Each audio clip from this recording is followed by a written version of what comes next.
आकर के नारद जी महाराज धीरे धीरे वहां से चले गए। ध्रुव जी महाराज जी ने अपने मंत्र से पहले महीने में अन्न त्याग करके उन्होंने भगवान का नमन करने लगे। ध्रुव जी महाराज के मंत्र पढ़ते थे, ओम नमो भगवते वासुदेवाय, ओम नमो भगवते वासुदेवाय, ओम नमो भगवते वासुदेवाय, ओम नमो भगवते वासुदेवाय। ध्रुव जी महाराज जी ने पहले महीने में अन्न त्याग लिए और उन्हें केवल फलाहार पर शुरू कर दिया रहना। 3 दिन के बाद कहते कि फल केतनी का फल को खाते थे। दूसरे महीने में 6 बार भूखे पत्ते खाकर रहते थे और तीसरे महीने में 9 दिन के बाद केवल जल पी करके ध्रुव जी महाराज तपस्या रहते थे। चौथे महीने में 12 दिन तक केवल आयु हवा पी करके तपस्या करते थे और 5वें महीने में भगवान का ध्यान करते करते केवल सांस ही से तपस्या करते थे ध्रुव जी महाराज जी ने।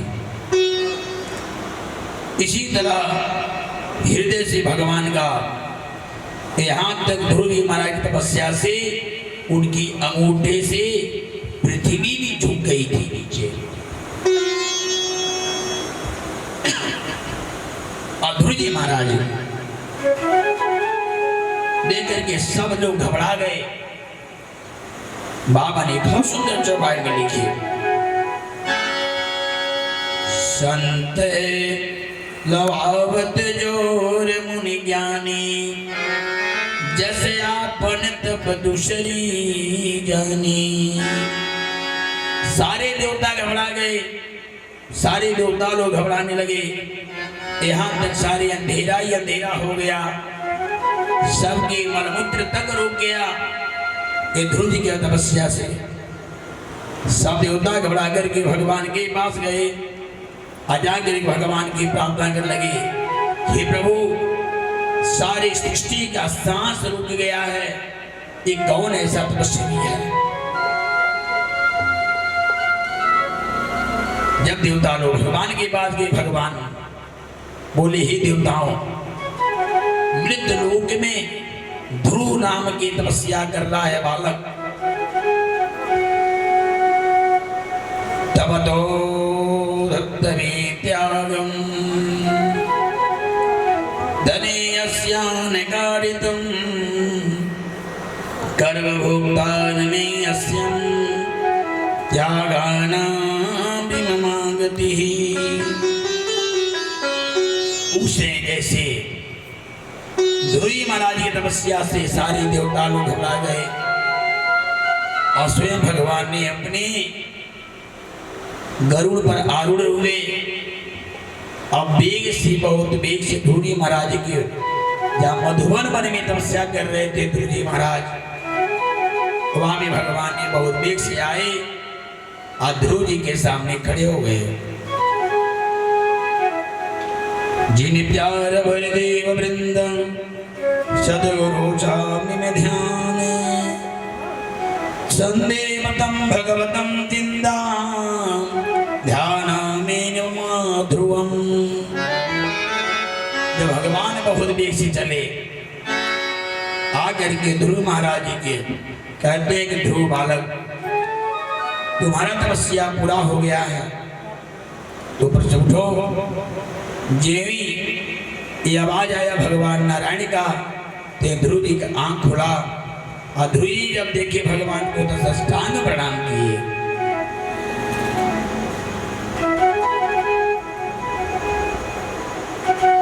अश्यम प्राणम ध्रुवोलोकम तदफलं तपसा पुनः यस्य ध्रुवलोकस्यं प्रिया धर्मानि मागता। इधर सुखदेव जी राजा प्रचित करते हैं कि हे राजन, ध्रुव जी महाराज जी की तपस्या देख करके भगवान आए और सामने खड़े हुए। और उसके बाद ध्रुव जी का जब नजर पड़ा भगवान पे, जब भगवान ने भगवान की साष्टांग प्रणाम की ध्रुव जी महाराज जी ने, और भगवान ने क्या किए, जो संग था वो भगवान ने कहा कि ध्रुव जी के सिर में स्पर्श कर दिए। जब ध्रुव जी के सिर में स्पर्श किए, कहते बेटा ये तुम्हारा तपस्या, ये जो संग तुमको दे रहा हूं, ये संग तुम ले जाओ और तुम काल के तुम उनकी शीत बढ़ करके ये तुम भूल लोग के जाओगे और कई वर्षों वर्ष हजार वर्ष तक तुमने तपस्या से तुम राजा बनोगे, राज्य करोगे। आशीर्वाद देने के बाद ध्रुव जी महाराज जी को भगवान ने कहे बेटा तुम आंख को बंद कर लो।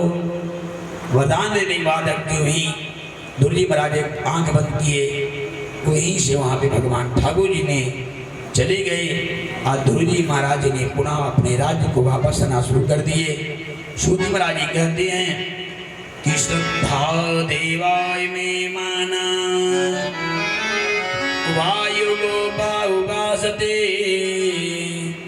श्रद्धा हृदया कुत्यां श्रद्धया विद्यते वसुः।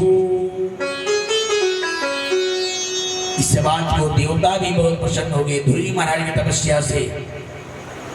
इधर नारद जी महाराज जी ने अपनी वीणा वादन पर गोविंद का स्तुति करने लगे, गोपाल का स्तुति करने लगे।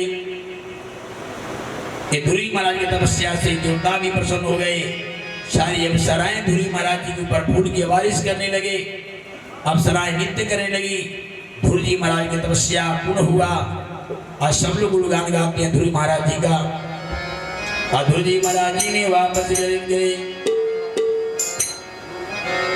श्री कृष्ण गोविंद हरे मुरारे, हे नाथ नारायण वासुदेव।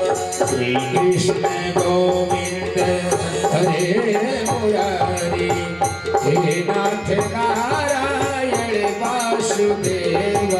श्री कृष्ण गोविंद हरे मुरारे, हे नाथ नारायण वासुदेव। श्री कृष्ण गोविंद हरे